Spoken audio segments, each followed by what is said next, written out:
بینەرانی خۆشەویستی تەلەڤیزیۆنی کۆمەڵە لە بەرنامەی تەندروستی لە هەر کوێکە هەن ئەم کاتان نەباش هیوادارم کە مەجالتان بێت کە بەرنامەی ئەم جارێشمان ببینن.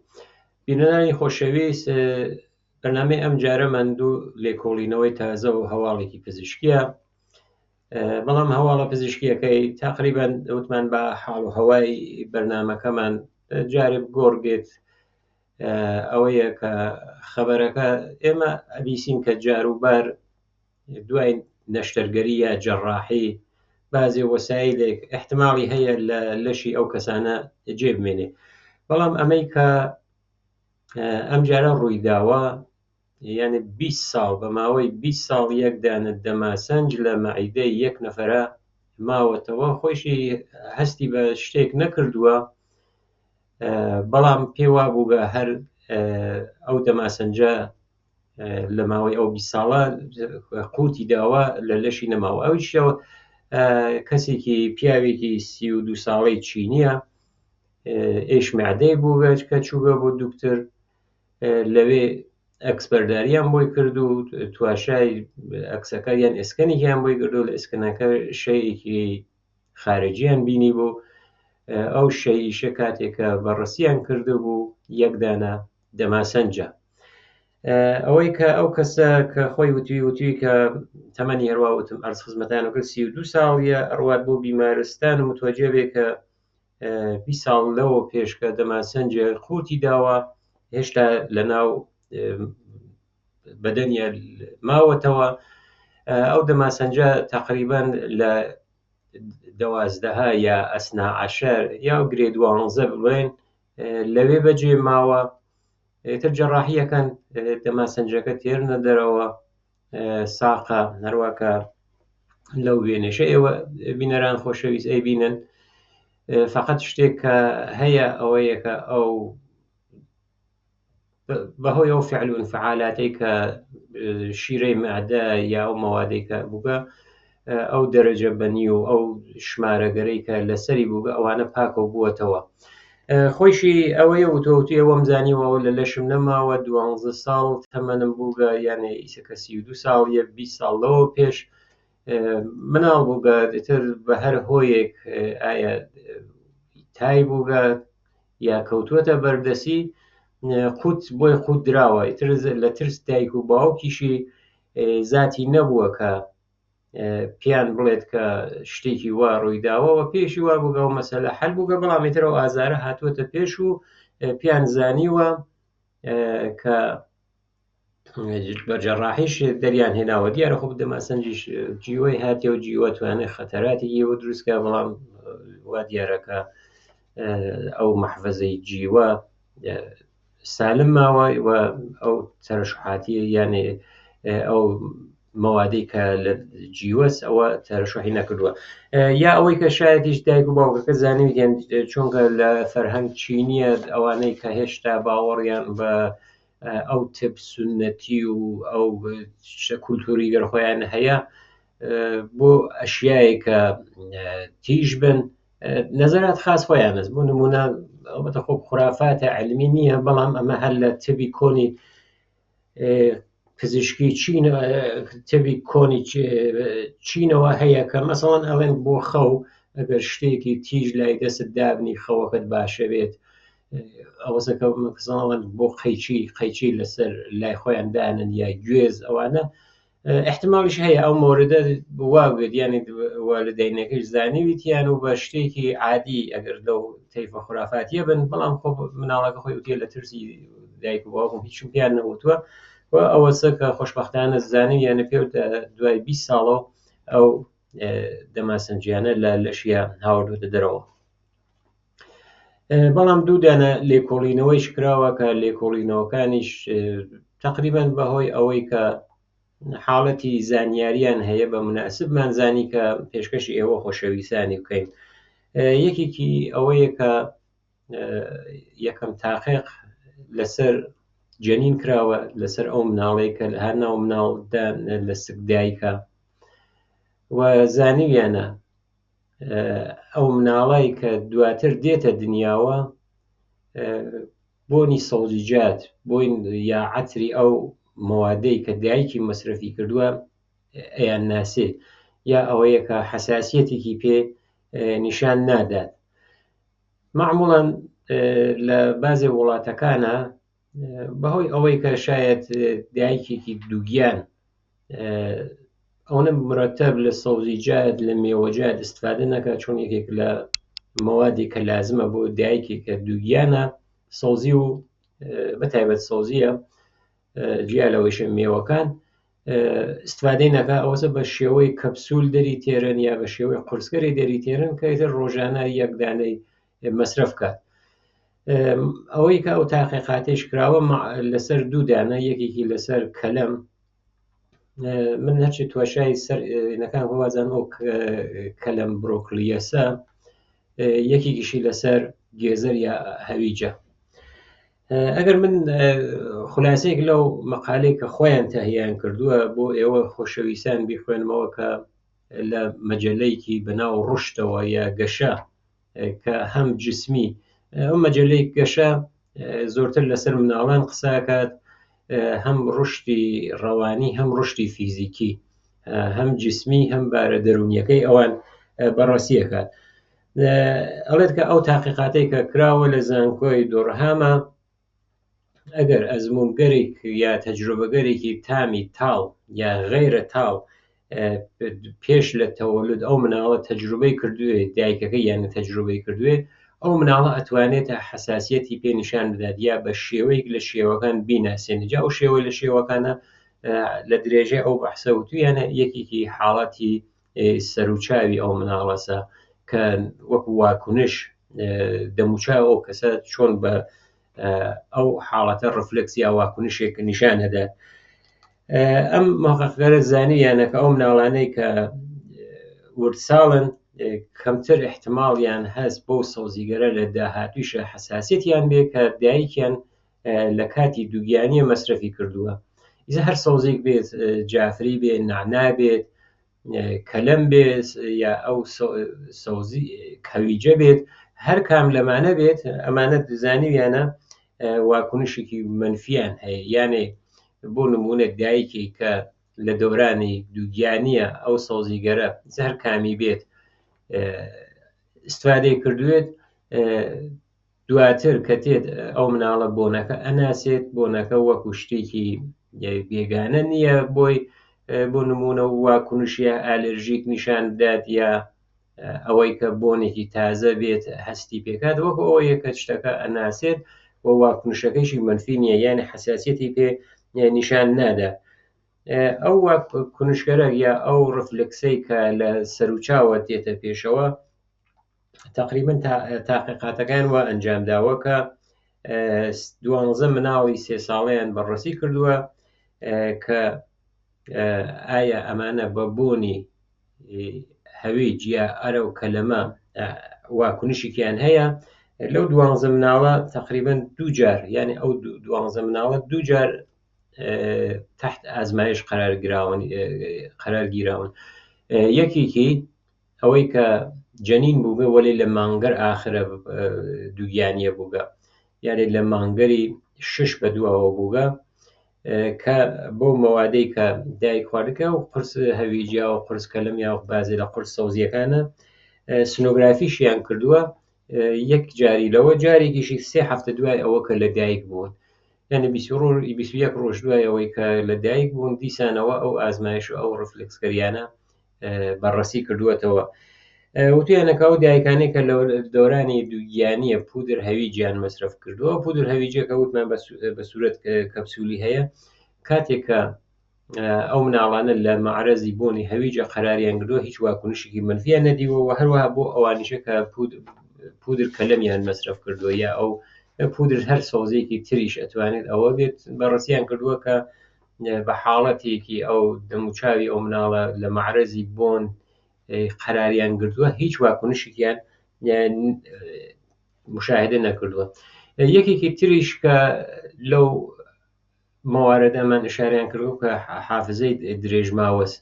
یعنی ئەوەی کە لە زێنە ئەمێنێتەوە بۆ درێژماوە ئەتوانێت لە خاترە بیسپێرێت هەر ئەو بۆنە یا تامە خب دیارە تایرە بە بۆنەکە ئێمە ئشارەمان کرد، بەڵام لەو تاقیقاتە وتویانە تامەکەیش ئەناسێت، ئەتوانێت ئەو مناڵە ئەگەر لە کاتێکە لە ڕەحمی دایکە بووگە ئەو تەجروبەی ئەو تامکردن ئەو مەوادە سەوزیە هەویجە هەیەتی ئەماتوانێت وەک درێژماوە بمێنێتەوە. ئەم تاقیقاتە دیارە لەسەر ڕشت و گەشەی مناڵە. خۆ یەکێک لە مەواردێک کە بۆ گەشەی مناڵ لازمە ئەوەیە کە لە سەوزیجات لە هەویج ئەوانە ئستیفادە بکرێت، بەتایبەت لە وڵاتگەریشە چۆن متابعاتە لە زانکۆی کراوە زانکۆی ئوروپاییە لەوێ ئەوان موادێکیان هەیە ئامادەست کە زۆرتریش لە هەویج ئستیفادە کرێت بۆ مناڵ، یانێ مناڵ کاتێک هێشتا دیانی دەرناوەردووە لەو مادە وەکو مادێکی کومەکیە کە حاڵەتێکی شلیشی هەیە ئستیفادەکەن بۆیان ئەوەیە کە بۆیان لازمە کە مناڵ ئەو حساسیەتیە نەبێت لەو مەوادە لەو خۆراکە حازریە کە دروست کراوە بۆیان ئەوە زۆرتریش لە هەویجە دروستەکرێت واکنشێکیان نەبێ وە بتوانن بە ئاسانی بیخۆن. دیارە حتممە ئەوەیشە دواتری ژێژن بە دایکان کە ئەو کەپسول هەویجگەرە بەکاربێرن. بۆچی بەکاری بێرن؟ بۆ ئەوە کە مناڵەکە هاتە دنیا تاو کاتێک کە دیان دەرتێرێت بتانێت لەو مەوادە ئستیفادەکات و حساسیت و واکنشێکیان پێ نیشان نەدە، یا ئەوەی کە تامەکەی نەناسێ خۆشی لە تامەکەی نەیخوات، ئەوەیە کە بۆ سڵامەتی ئەوە احتماڵەن مورد نەزەریان بێ. هەروەکە وتمیش ئەوە لە مەجەلەی گەشە یا ڕشت کە تایبەتە بە مناڵان چاپ بووە. مەطلبێکی تریش هەر تقریبەن ڕەبتی هەیە بە دەورانی ڕشت یا گەشەی مرۆڤ، بەڵام بە پێچەوانەی ئەو لێکۆڵینە ئەوەڵەیە کە لەسەر مناڵان یا ئەو جەنینگەرەی کە لە سکدایکیانە بووگەن، ئەمە بە پێچەوانەکەی بۆ کەسانێک تاقیقاتەکە کراوەکە بە تەمەنن، یانێ 65 تا 75 ساڵ تەمەنیانە و تاقیقاتەکەیش ئەرز خەمەتانەکەم کە لەسەر تەمەنی بیۆلۆژیکیە، تەمەنی بیۆلۆژیکی یا تەمەنی تەقیومی. دیارە ئێمە ئەگەر مرۆڤێک ڕەت بێت لە بەرچاومانە ڕێگە بکات، خۆ دیارە ئەگەر مناڵ بێمە زانین هێشتا لە تەمەنێکی مناڵیە، بە قەد و باڵای بە ئەنازەی بە کێشی بە جوسەی ئەوە ئەزانین مناڵێکە، شاید نەزانین چەند ساڵ یانە سن تەقیومیەکەی چەندە. هەر ئەو گەشە تێدەبان دەوێتە بنیامێکی کامڵ و ئەو بنیامە ئێمە کاتێک کە ئەی بینین بۆ نمونە حەدسی لیاین بە فەرز ئەوە 30 ساڵیە، حەدسی لیاین 40 ساڵیە، حەدسی لیاین 25 ساڵیە، بین 30 تا 40 بین 50 تا 60 ئەوە حەدسێکە کە ئێمە ئەین لێ معموڵەن ئەوە بە سن بیۆلۆژیکی لە پزیشکێت نەبە و حەدسەکە من یا کەسێتر ئەیوە، بەڵام دوو سنیاندان یاگە سنێکی بیۆلۆژیکی سنێکی تەقیومی. لە سنی بیۆلۆژیکیە هاتوون کە ئەم متاڵعەیانە کردووە لەسەر ئەو کەسانێک کە 65 تا 70 ساڵن تا 75 ساڵن ببورن، ئەو تاقیقیانە کردووە کە ئایا ئەتوانین ئاڵوگۆڕێک بێرینە پێشەوە کە مەسەڵەن سن بیۆلۆژیکی بۆ نمونە کەسێک کە 70 ساڵیە